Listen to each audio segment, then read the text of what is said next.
Alrighty guys, so moving right along, we have the Havok. Now the Havok is being branded as a pump action power clip blaster, and there are a few things about that that are weird to me. Now functionally it is definitely a clip blaster in that it's using these. These are harmonica style clips, similar to the Battle Scout, similar to Boomco. It's not my favorite way to work a blaster like this, but at least it's going vertical and not horizontal. That makes it tolerable, and it could even be very good if the performance is there. I do think it's very weird how they're staggered, almost like a ladder, not a ladder, but stairs. I think that that's weird. I'm sure that there's a functional reason for that, but it's strange to me. Now, as far as it being a pump action blaster to me would be out here, shotgun style. This does not reminisce of a pump action blaster to me. This reminds me a lot of a bolt action blaster because it does appear that this piece is going to fold up and out and almost be a bolt action type blaster. Now, there's nothing wrong with that. I think that that's really cool. This blaster reminds me a lot of the long shot because of that, and its claiming range is of up to 80 feet. Now,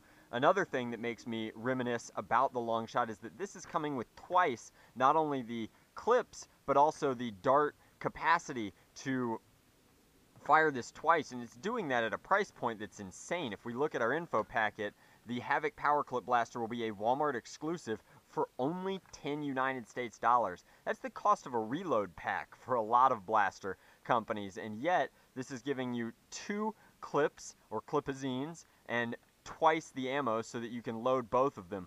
Again, reminds me a lot of the OG long shot, but let's get it out of the package and actually see if it stacks up to its claims.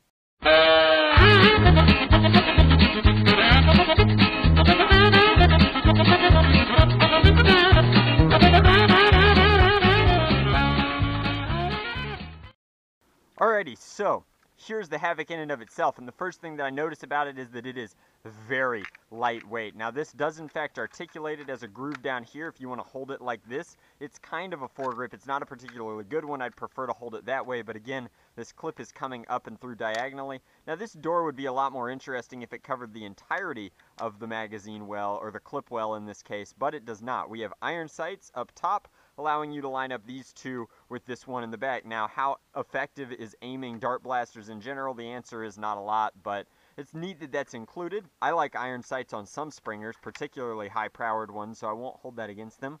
I think that it's kind of cheap that they're doing a sticker, but I do like that this logo is embossed. In fact, if you wanted to, you could probably just remove this, this Adventure Force sticker entirely. I think that if you don't, nature will for you, but it would come off very easily. You might need a little bit of Goo Gone, though.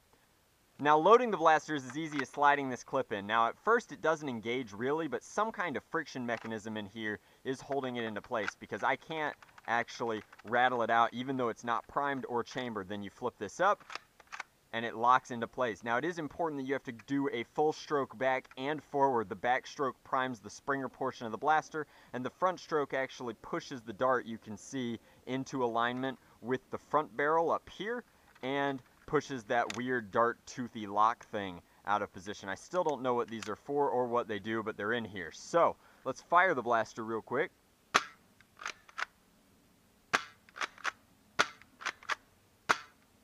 And once again, angled shots definitely getting that kind of performance. This is a high-powered blaster, and these darts are delivering, which is really cool. I am growing to be rather fond of these darts. I think that they're really, really sweet. But priming and firing is easy and comfortable. It's actually flying very straight. I like these darts a lot, guys. And then I think that once we get to the end, you just grab and it comes out. So you should count your 8 shots, but I wasn't, so I wasn't positive. That said, it was very easy to get it out of the blaster. Again, this fits in, and then firing is pull back, release. It's spring loaded so that it goes halfway, but you can't fire yet because you'll get a weird jam like that.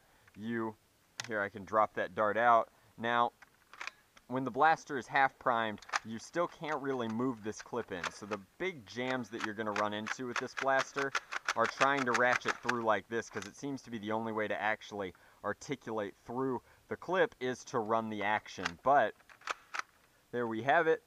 I'm going to try and fire this as quickly as I can now through the remaining 7 shots, just to see if it's reliable under like an actual gameplay scenario to fire very quickly, very fast, because it is click, click, click, so it's 3 actions, and with no slam fire, you absolutely have to do them in the right order. So, let's test that. What's the best grip here? Is it this way or this way?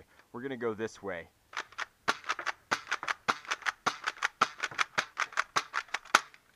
That wasn't bad at all, and this flips back out of the way. This pops out the top, but I think that the Havok is a solid blaster. It's performing very well. It is lightweight. It's definitely not going to win any beauty pageants anytime soon, but the handle is comfortable. The trigger is reasonable. The performance is aces, and even though it's a weird harmonica clip style blaster, I rather like it at $10. I think that it's a fine semi-primary class blaster. Not quite a pistol, not quite a primary, somewhere in between, a la Recon. Or Retaliator now, but that's my review of the Havok. I hope you guys enjoyed. I'll put a link down in the description box below if you'd like to try one out for yourself. That is assuming that Walmart has it up on its website already. And as always, guys, thank you very much for watching. Hopefully you enjoyed this review.